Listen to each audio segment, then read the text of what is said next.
Baik, saudara-saudara mahasiswa yang budiman, kali ini kita kembali untuk mengupas materi kita, yakni pengembangan organisasi atau kita kenal dengan organizational development. Ini nanti kita bahas bagaimana kita untuk memahami organisasi, untuk berkembang, apalagi menatap ke depan dalam kemajuan. Dan nanti selebihnya akan saya sampaikan semacam ini tampilannya, agar bisa kita lihat bersama-sama. Nah, kita berbicara organizational developments, ya. Apa yang harus kita lakukan di dalam pikiran-pikiran semacam ini, saudara-saudaraku yang budiman? Pertama, kalau kita lihat bahwa dalam sebuah organisasi, ya, kita lihat itu bahwa untuk mengembangkan organisasi adalah leadership, kepemimpinan tentunya. Kemudian membangun hubungan, mulai dari internal eksternal dalam jejaring, utamanya untuk membangun yang internal dulu, relationship-nya, bagaimana antara satu dengan departemen yang lain. Kemudian ada struktur, bagaimana kita membuat ukuran-ukuran organisasi sekarang dengan paradigma yang baru, bahwa struktur organisasi sekarang tidak lagi tall, tapi flat, rendah begitu, dan sangat simple. Kemudian adalah tujuan yang akan kita capai, purpose. Kemudian juga mekanisme apa yang harus kita kembangkan untuk mencapai pengembangan organisasi atau organization development. Kemudian sistem rewarding yang harus dikembangkan agar mencapai tujuan itu. Saudara-saudara yang berbahagia, oleh karenanya nanti akan kita bahas leadership, relationship, structure, purpose. Mekanisme adalah bagian dari apa yang kita bicarakan itu sudah masuk ke mekanisme. Kemudian sistem rewarding yang kita berikan. Kemudian saudara-saudara sekalian, dalam leadership developments, itu bagaimana seorang pemimpin sekarang itu setidak-tidaknya ya, itu ada 4C ya. 4C framework ya. Pertama adalah C yang confidence, bagaimana seorang pemimpin dibentuk sebagai self-belief, percaya dan punya keyakinan. Kemudian dia selalu menantang ke depan, taking challenges. Kemudian punya vision dan goal. Ya, punya vision dan goal, serta di dalam dirinya penuh motivasi yang untuk memotivasi dirinya, internal motivation, tetapi juga memotivasi orang lain. Kemudian yang dikembangkan lagi dalam framework-nya adalah karakter, yaitu self-management. Jadi bagaimana memanage dirinya juga, tapi juga memanage perkantoran atau perusahaannya. Kemudian tingkat kepercayaan yang amanah, ya, accountability-nya juga dimiliki, karakter yang dapat dipercaya itu. Kemudian dia selalu tidak berhenti di dalam belajar, jadi selalu learning orientation. Kemudian yang satunya adalah keterbukaan, fairness. Lalu bagaimana lagi? Ya, C yang berikutnya adalah collaboration, yaitu bagaimana kita mengembangkan komunikasi yang efektif, kemudian membangun suatu relationship, kemudian juga social culture awareness, jadi kita memperhatikan budaya di lingkungan kita, sekaligus kita membangun budaya organisasi, kemudian juga menerapkan namanya social leadership. Jadi bahwa tujuan karena humanity, manusia, maka social leadership itu menjadi suatu pokok pikiran kepada kita bagaimana mengantarkan suatu kepemimpinan itu kita memperhatikan social leadership. Kemudian yang berikutnya adalah competence. Jadi bagaimana kita punya sifat-sifat seorang yang curiosity, yang critical thinking. Jadi orang itu kepo begitu, kemudian selalu memiliki nilai-nilai kemajuan, kemudian juga interest orientation, jadi ada kepeminatan yang sangat luar biasa, lalu juga selalu mampu mengurai problem solving, jadi memberikan solusi dan decision making. Itu yang dikembangkan dalam leadership development. Saudara-saudara yang berbahagia, saya akan melihat ini suatu yang diadaptasi dari Frank Velser dan Max Conley. Ya, bukunya masih baru lah, 2004 lah, masih baru, tepatnya pada halaman 4 itu ada gambar yang demikian, organizational context-nya itu demikian. Kalau kita akan membangun sebuah leadership, ini harus kita assessment dulu, menganalisa kebutuhan, kemudian tantangan ke depan apa, kemudian daya dukungnya apa. Jadi ada assessment, ada challenge, ada support. Kemudian baru mendevelop dari sesuatu pengalaman-pengalaman lalu yang masih ada, yang existing, kemudian mungkin dicantikkan, enhancements, atau yang lain. Kemudian ini akan membangun ability dan motivasi. Jadi motivasi dia akan dipelajari ya, bagaimana membentuk motivasi itu dan akhirnya menjadi sebuah kemampuan memotivasi. Ini yang mengantarkan leadership development. Nah, ini ada arah yang dua. Jadi arrow ini ada yang two traffic ya, two direction ya. Kemampuan dan motivasi untuk belajar, untuk memahami pengalaman, untuk melihat prospek ke depan, itu akan mendevelop experience. Kemudian eksperimen atau sebuah experience ya, maksudnya apabila dia melakukan suatu pengalamannya, ini juga akan membangun ability dan motivation semacam itu. Ini yang kita adopsi dari Van Velser dan Max Coley. Saudara yang berbahagia, jadi kepemimpinan itu tadi ada 4C, tetapi juga pengalaman bahwa kita membentuk itu harus ada analisa kebutuhan, kemudian melihat tantangan dan supporting apa yang kita miliki. Nah, saya akan melihat ini dari Marquette University, ini leadership development model, ya, semacam ini. Ini saya ambil aja. Individu itu harus dibangun sebuah kesadaran pribadi.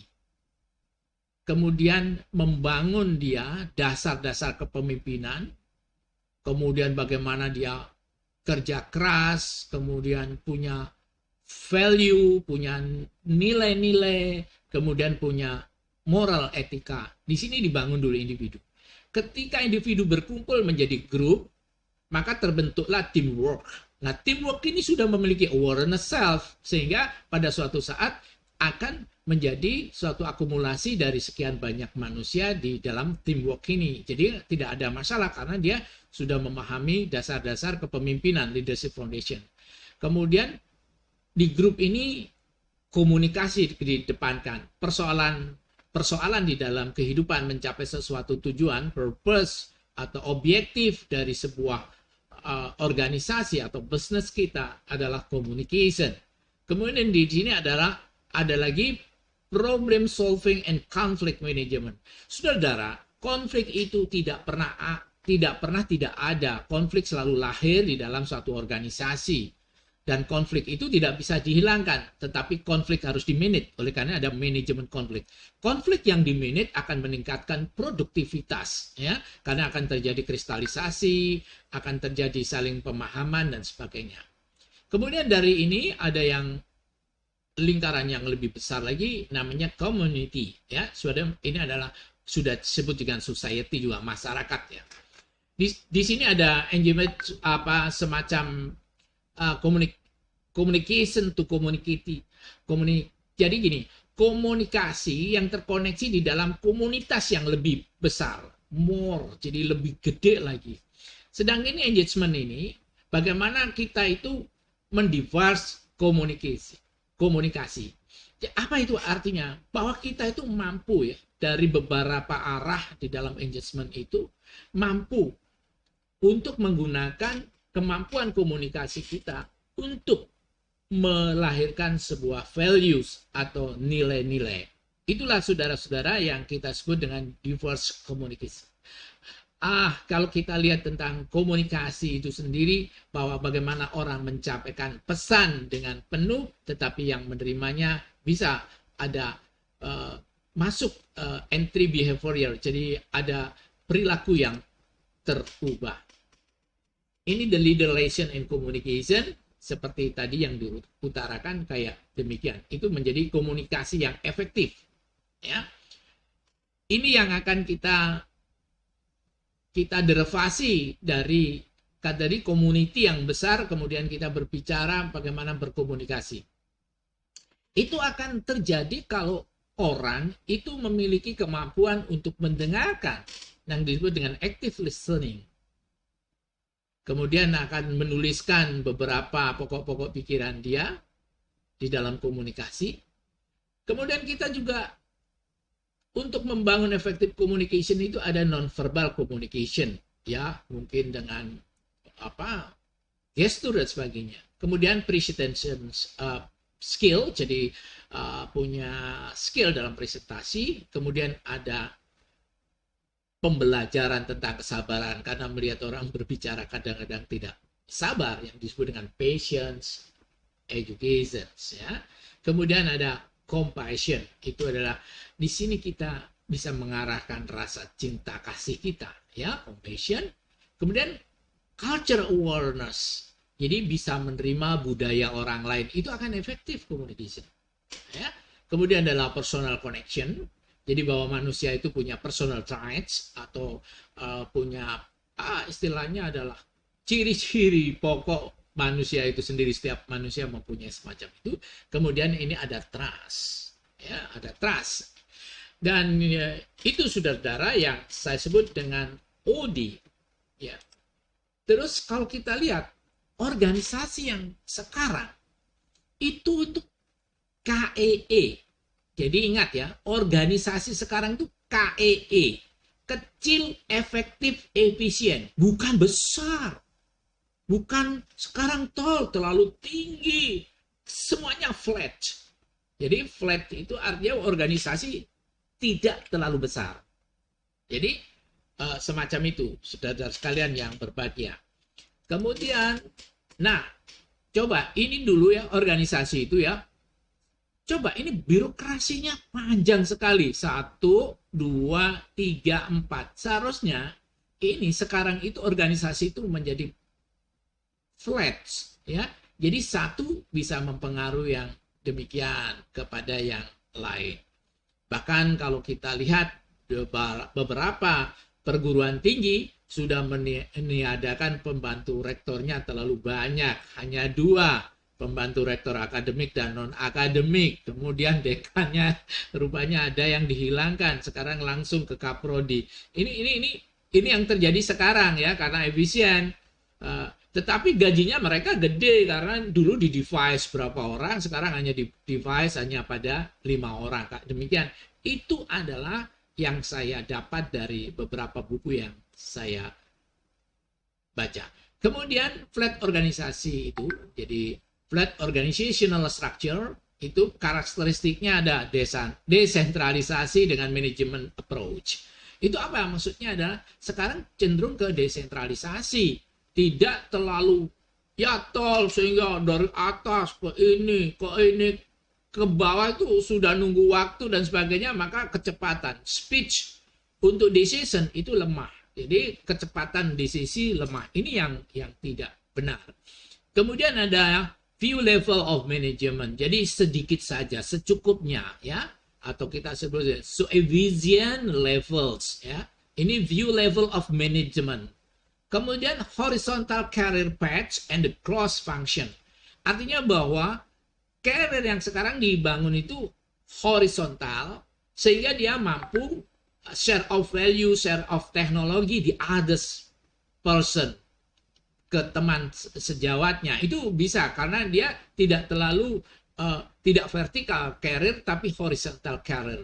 Dan ini akan terjadi juga cross function. Jadi artinya bahwa seseorang, untuk apa sih? Apa kalau kita memerlukan tukang bikin teh saja, dibangun departemen bikin teh. Sekarang bagaimana supir ditingkatkan, dia juga bisa mengatasi. Bagaimana di perusahaan-perusahaan kita bahwa sekarang itu disediakan mesin bikin kopi sendiri dan tidak lagi mengambil karyawan lagi. Ini adalah yang membuat kita menjadi horizontal career dan cross function. Jadi artinya kita ya fungsinya nggak supir saja, ternyata supir juga mampu jadi apa dan sebagainya. Kemudian broadly defined jobs. Jadi bagaimana kita itu memiliki job yang luar biasa, yang kalau bisa berkarakter internasional. Kemudian kalau bisa bahwa job yang kita bangun itu job yang sifatnya generally, sehingga setiap orang bisa melakukan ya. Setiap orang bisa melakukan. Oleh karenanya harus dilakukan sebuah enlargement Jadi kita sering mengadakan suatu pertemuan untuk saling memberi pengetahuannya, ya, membagi pikirannya. Dengan demikian ada mutual respect dan mutual responsibility ini ketika itu. Kemudian flexible boundaries between job and units. Artinya bahwa sangat fleksibel batas-batas antara job dengan unit-unit yang ada. Kadang-kadang terjadi batch atau menunggu pekerjaan karena unit 1 belum selesai, karena unit 1 kalau sudah selesai diselesaikan di unit 2. Sekarang dengan boundaries between job and unit, maka unit itu bisa melakukan sebuah percepatan. Jadi departemen yang lain yang menumpuk diambil aja yang beberapa langsung diberikan kepada departemen yang berikutnya. Semacam itulah yang. Kemudian bagaimana membuat tim yang sangat luar biasa dan punya strong focus on the customer. Jadi customer dijadikan driver. Driver itu di customer, bukan di perusahaan, ya. Drive-nya itu bukan di perusahaan, tetapi drive-nya itu di pelanggan. Jadi yang mengatur sesuatu sebenarnya pelanggan. Kita hidup itu adalah ngurusi pelanggan, tidak ngurusi pemimpin, ya. Jadi bagaimana pelanggan itu menjadi enak, peralatan dibuat sebagai easy use dan sebagainya. Saudara-saudara mahasiswa yang berbahagia, selanjutnya adalah ini gambaran kita bagaimana membuat tujuan-tujuan, ya, mendrive organisasi itu. Ini saya mengkolek dari pikiran-pikiran yang dari sebuah komputer saya lihat, tetapi ini sudah menjadi sebuah tatanan yang sifatnya sudah universal. Jadi semua sudah begitu. Bagaimana ini kita sebut dengan SMART, karena S itu artinya spesifik. Bagaimana kita itu mengelola sebuah organisasi itu harus memiliki spesifik. Ya, artinya adalah yang unik tetapi yang sangat istimewa, ya, spesifik. Kemudian apa yang dilakukan oleh kita itu harus bisa terukur. Jadi tidak hanya, mohon maaf, kita tidak hanya berhalusinasi atau ngomong saja, tetapi dapat diukur, measurables. Kemudian harus dia achievable, bisa tercapai nggak? Bisa diukur tapi dapat tercapai nggak? Nah, tentunya yang spesifik dapat diukur dan bisa tercapai, itu kalau kita punya program yang punya tujuan yang realistik. Kemudian di sini ada time bounds. Time bounds ini adalah kapan itu dicapai. Specific, yes. Measurable is okay. Achievable, yes. Tetapi bertahun-tahun nggak selesai-selesai kan itu. Nggak bisa. Jadi harusnya waktu menjadi sebuah pedoman di dalam menyelesaikan organisasi development itu. Saudara-saudara yang berbahagia, ini ada perbedaan. Kalau tadi yang saya maksud ada achievable, di sini attainable, ya. Katanya gini, do set real numbers with real deadlines. Jadi spesifik sekali. Don't say I want more visitor. Jadi gitu. Ya, kita tidak boleh mengatakan diri kita adalah bagian dari kehidupan yang ada, yang real, tetapi kita bukan hanya menjadi sebuah tamu. Oleh karenanya di dalam era disruption ada pertontonan, yaitu seperti flipper nendang bola.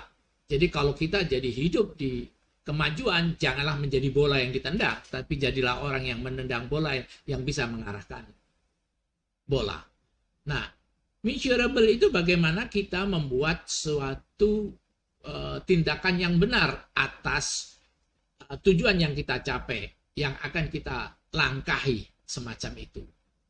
Kemudian kita tidak boleh menghilang atau kita itu ya hidup di belakang gitu, ya. Kemudian ya itu yang semacam itu. Ini yang harus digambarkan kepada kita. Kemudian attainable adalah bagaimana kita bekerja untuk mencapai tujuan itu. Dengan apa? Sesuatu yang menantang, ya.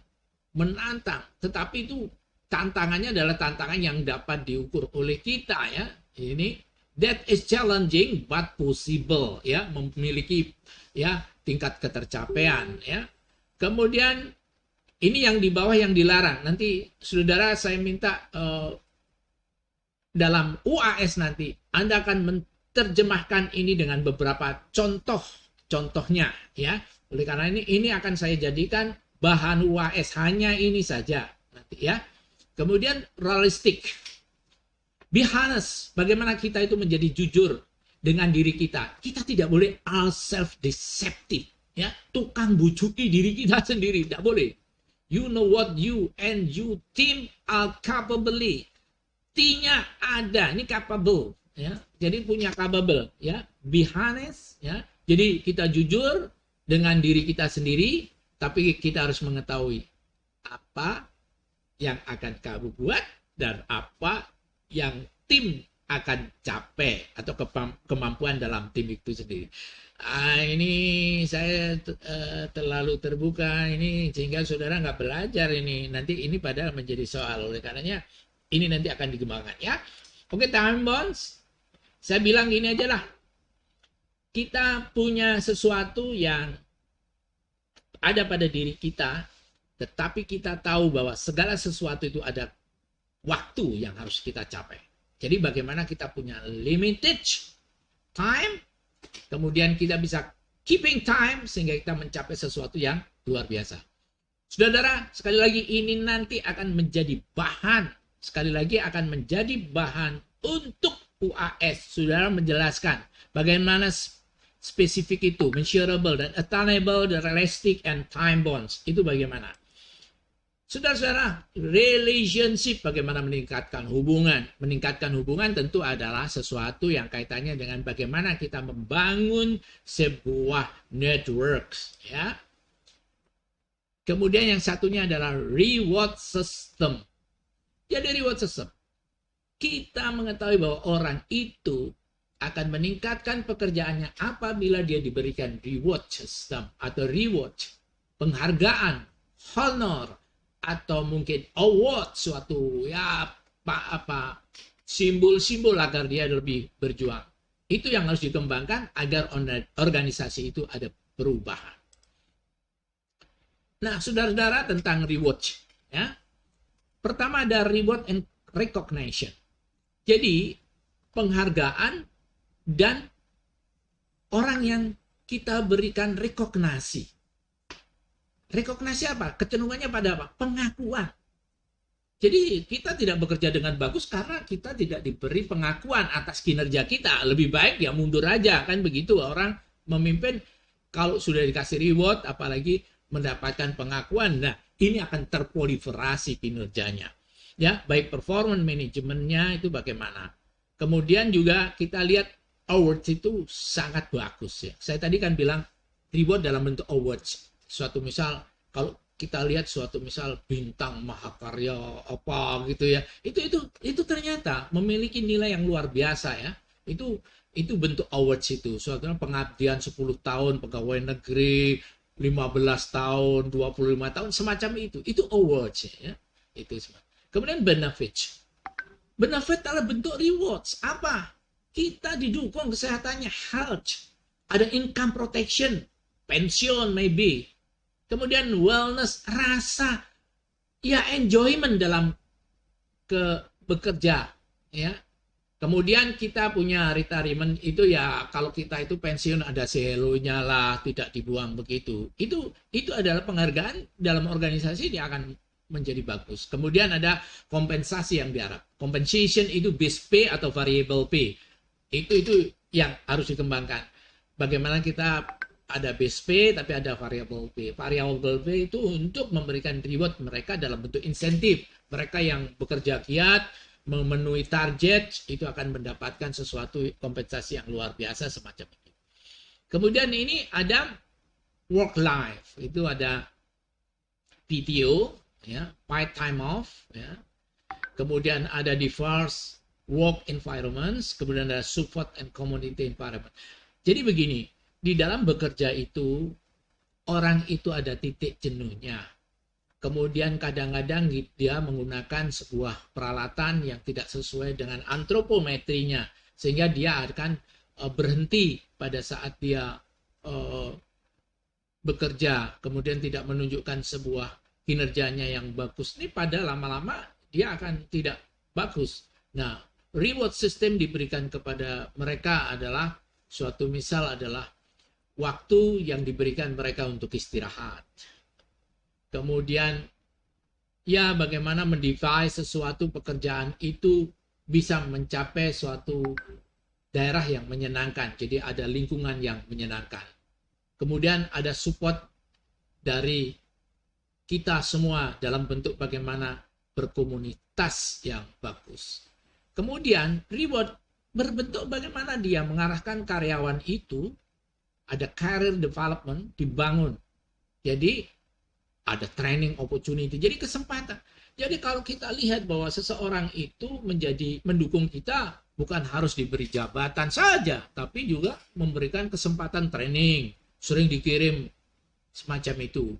Kemudian ada ya pembayaran apa saja bisa diganti asalkan itu untuk kegiatan-kegiatan membuat peningkatan diri, ya. Ini career development ini apa kalau dia pernah mengeluarkan uang, jadi pada suatu saat ya perusahaan harus menggantinya. Ini sebuah reward system yang berkembang. Saudara yang berbahagia, itu yang telah bisa kita sampaikan.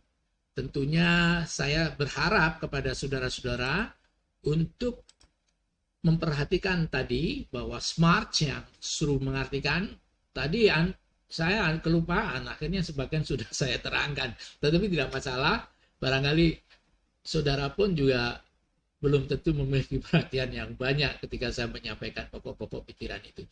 Terima kasih saudara-saudara, ini adalah bahan yang akan digunakan untuk UAS, kemudian pelajari yang nanti akan pertanyaannya tentang SMART tadi, Anda untuk menjelaskan makna dari SMART itu apa yang diharuskan dan apa yang harus ditinggalkan. Terima kasih perhatiannya, saudara-saudara. Om Santi Santi. Assalamualaikum warahmatullahi wabarakatuh.